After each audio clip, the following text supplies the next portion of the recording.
Hello everybody and welcome to a very exciting episode of Taste Test here on youtube.com/Seannosaurus. My name is Sean and every Saturday I try the weird, the wonderful, and or the limited edition here on the channel. So if you like that or if you think that sounds like fun, get out of the camera, spoiler alert. Oh my goodness. Be sure to scroll down, subscribe, ring the bell. I am oh so close to 2,000 subscribers. So if you're watching this video and you haven't subscribed, please consider doing so as a gift, a holiday gift to me. You can do it as my Christmas gift. You can do it as my birthday gift. They're both very close. So, either or. If there's something you'd like to see on the channel, be sure to let me know what it is in the comments below, where to find it, and you might see it on a future episode of Taste Test. If you ring the bell, you'll be notified when that video posts. Today, we have three pretty exciting items here. The first one, and I'll just kind of go in order of which I bought them. The first item of the three is going to be the Reese's Caramel or Caramel, depending on how you pronounce it. It should be caramel because there's an A in the middle.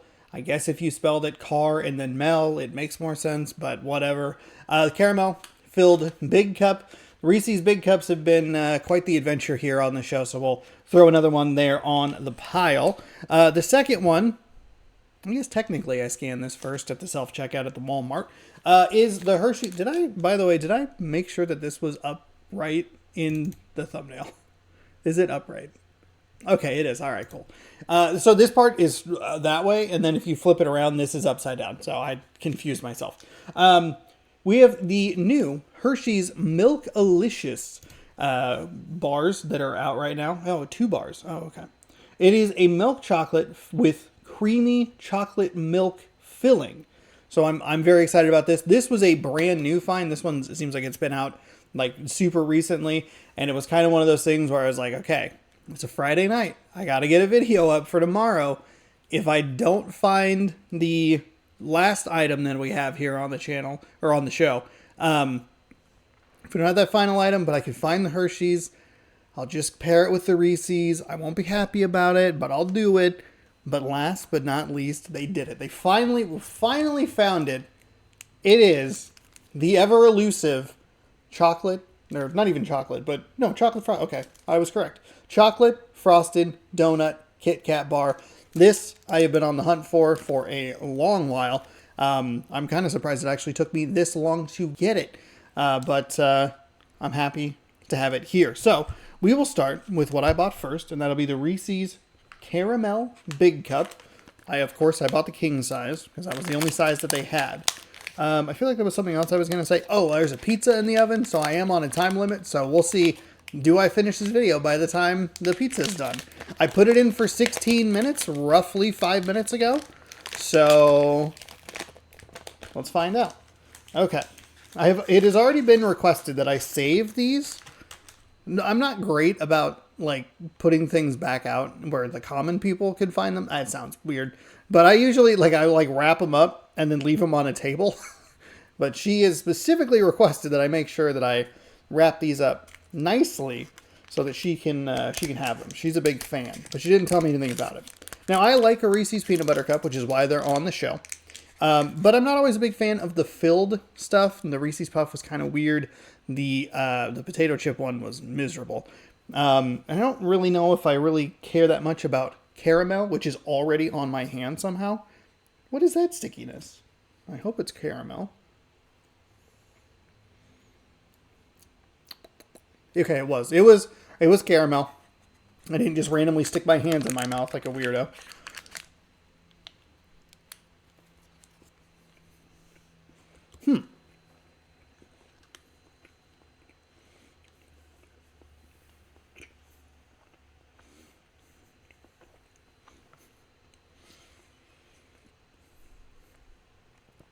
The peanut butter and the chocolate of the Reese's really stand out. Really kind of crush the caramel there. It's in there. It kind of floats to the top every once in a while. I think it's more of a texture change, but I don't really notice it all that much. I really feel the peanut butter. There's a lot of the chocolate in the big cup itself. Because I think the exterior, like the walls of it, are like a little thicker than the normal one. It's fine. I don't think the caramel is all that additive to the experience, either from a texture perspective, which is weird for me to say because I'm a big like proponent of like, oh no, the texture is the problem here.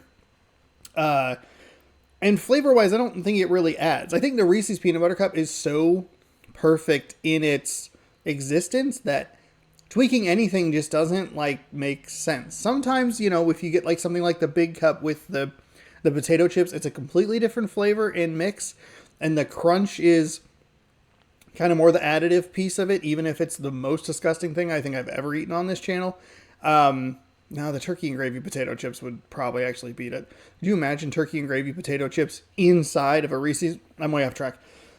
It just, I don't know. Caramel is not something that I love.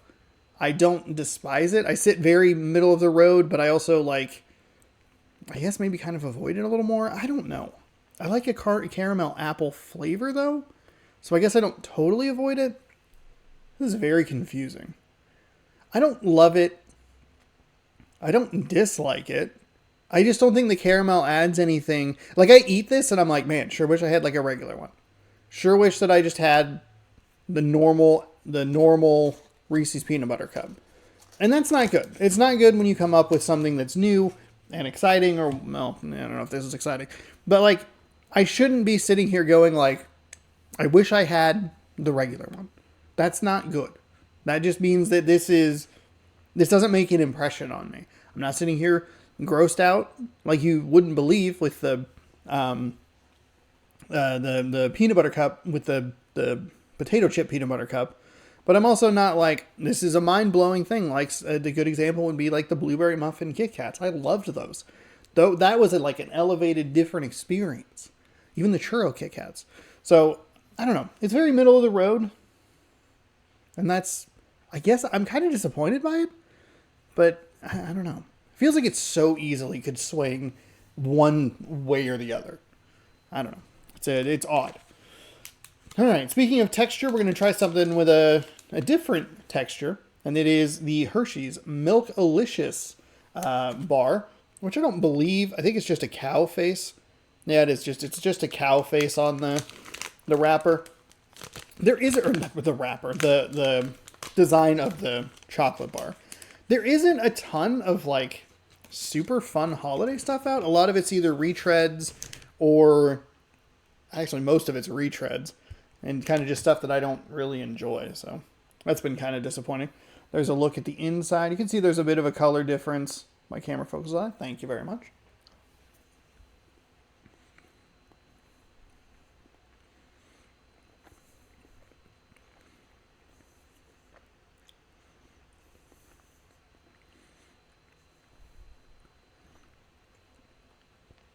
What are we doing? What is this?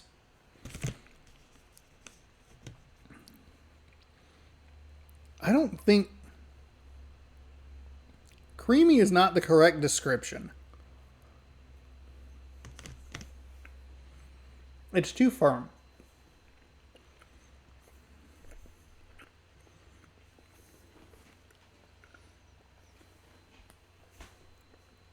I like this more than the Reese's with the caramel. Easily. But I don't know why this exists. I think you even more so than the caramel, the creamy milk center, whatever they're calling it. I can read the wrapper. It's right in front of me. I can read it. The creamy milk chocolate filling does even less to add to this experience. I think that creamy is the wrong word to describe this. It is not that much of a texture difference between the regular chocolate. There is a difference, but like creamy makes me think that it's going to be something that has like more of a liquidity to it, and this just doesn't have that. I guess I'm thinking of like, it's kind of like a truffle filling, maybe, where it's just, it's not, there's nothing here that is additive to this experience. Like, again, like you look at it and you just go like, sure could use another Hershey's. However, I say another Hershey's instead of like a regular one Like, I'd like to eat, I'll finish eating this and then I'll go get a regular Hershey bar. Whereas the Reese's peanut butter cup, I'm just like, I don't even want to finish this. I just want a regular one. So I guess like the base flavors that they're using are fine because it's not deterrent. It's not enough of a deterrent to finish it. But also sitting here and just going like, why does this exist is never a good sign. Again, like for me, and if you watch the show frequently, I want like weird, wild, bold, exciting, different oddball stuff. That's what I look for in this sort of product. And I know that looking at a mainstay major brand isn't really going to give that to me. It's going to be the offshoots, the smaller stuff. Think of something like a Jones soda that can exist with these odd seasonal flavors and still, you know, they can make it weird. They can make a chocolate orange soda and be fine. You know, we're not getting that from these, and I think that is a huge disappointment. Reese's has been pretty experimental. I don't think Hershey's is typically that experimental, but we have KitKat, which I feel has been the most experimental. We've seen a lot of it on the show, and it is because I generally lean towards KitKat, but we've seen like key lime pie. I mentioned the blueberry muffin. The bee reminded me of an apple pie one that I had tried a couple of years ago that I forgot even existed. And obviously we get the beautiful, delicious, delectable, amazing chocolate orange from Japan. Those rule. I'd like to see more from Hershey's, but after eating this, I'm like, do I actually want that? Because my gut says no. It's fine. It's fine with a weird descriptor that I think is going to lead people to think that there is a little bit more difference in the exterior and interior. And I don't think that the interior has a texture that's interesting to like compete with the outside or the exterior. And it doesn't have enough of a flavor difference to like detract or excel the experience. I don't know if those are the same opposite words. I got to buy a thesaurus. If anyone wants to give me a gift that's not a subscription, if you're already subscribed and you're looking for something to give me, maybe a thesaurus. That could be helpful. That'd be very helpful. So yeah, I mean, it's fine. It's not extra creamy. It's not even regular creamy. Anyway, let's try the main event here, the piece de resistance, I hope. And it is the chocolate frosted donut KitKat. Oh, the churro KitKat, I think. I hope I mentioned that one. That one was pretty good. KitKat, they're doing the darn thing. I also did not smell either of those, which is fine. It's whatever.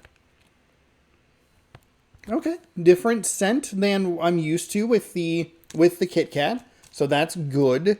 Crisp wafers in donut-flavored milk chocolate and cream, naturally and artificially flavored. Probably didn't need to read the last part, but here we are. This packaging, by the way, is super similar to both the king size coloring and the churro coloring.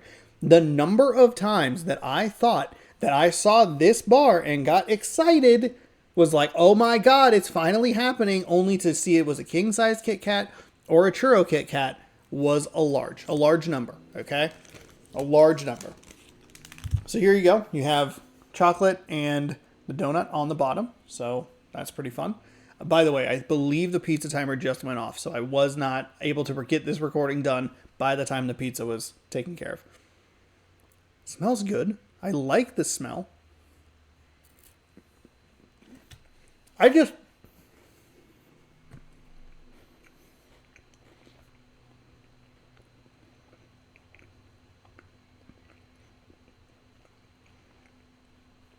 would like to stress and remind you, there is another person in this apartment. I did not just put a pizza in the oven by myself and go, sure hope I can get this recording done.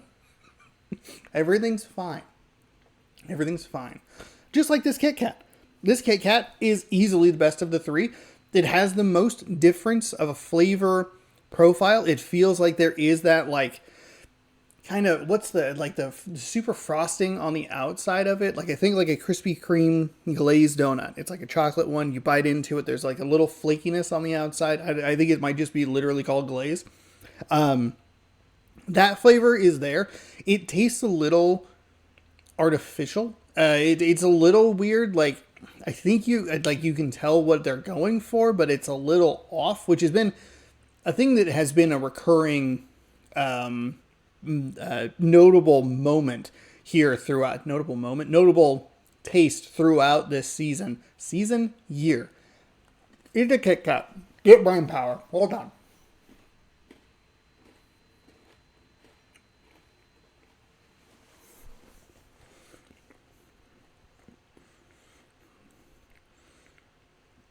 I do think the donut flavor is a little stronger than the chocolate, which is surprising. I think the wafers are a little bit different as well. I don't know if it's maybe just the way it all kind of congeals together, but it tastes a little less like the crisp wafer of some of the stuff that we've had with the regular or with the blueberry, the key lime pie or whatever. And it feels a little more toward the churro side, which is fine because I liked the churro one because it had a little bit of a different texture and really brought in like, hey, this is a different type of Kit Kat. But yeah, it's very solid. It's weird that we keep having the same issue with like, there's like the taste here, but it feels very artificial, and it's happened several times throughout this year, notably. But I don't think that this one really detracts. I remember the M&Ms, the like campfire M&Ms were god awful because of that. It's pretty solid. It's not my favorite Kit Kat. It's far from it.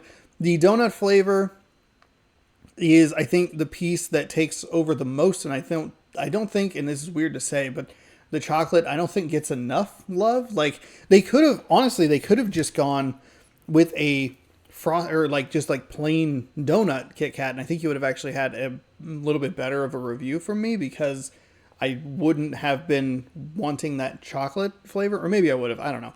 But when you go chocolate frosted donut, and I feel like I'm tasting the donut the most, and the chocolate's kind of secondary, I feel like that kind of holds it back from what it's doing. So it's a bold move. It's a bold strategy, Cotton. We'll see if it pays off for him. But I like it. This is what I want out of it. Chocolate frosted donut, something weird, something kind of wacky, outside the box a little bit. Not too wild, but, you know, within the realm of understandability. I don't know. Where am I going with that? The realm of understandability. It's not too crazy. It's not that outside the box, but like it makes sense in context. It's good. It's good. I did buy 5 of them. Maybe regretting that choice. I got very excited. It's a dangerous combination for me to get excited about something on a payday. And they were only 98 cents. So it wasn't a big investment, but I do have 4 3/4 more to eat. So if you want one, I might be able to hook you up. So there you have it. Thank you so much for watching this episode. If you tried any of these items, let me know what you thought down in the comments below. And while you're down there, if you think of an item that you'd like to see me try on the show, let me know what it is or where to find it and where to find it. Don't just tell me where to find it. Both pieces are required. What it is, where to find it. You might see it on a future episode of Taste Test. The best way to see that future episode of Taste Test is to make sure that you have subscribed and rang the bell, and you'll see it up in your notifications, or maybe even just your subscriptions if you just subscribe. Either way, that was a weird way to say. Either way, thank you so much for watching. I do hope you enjoyed this episode. We'll be back next week with another exciting installment of Taste Test. Thanks again for watching, and bon appetit.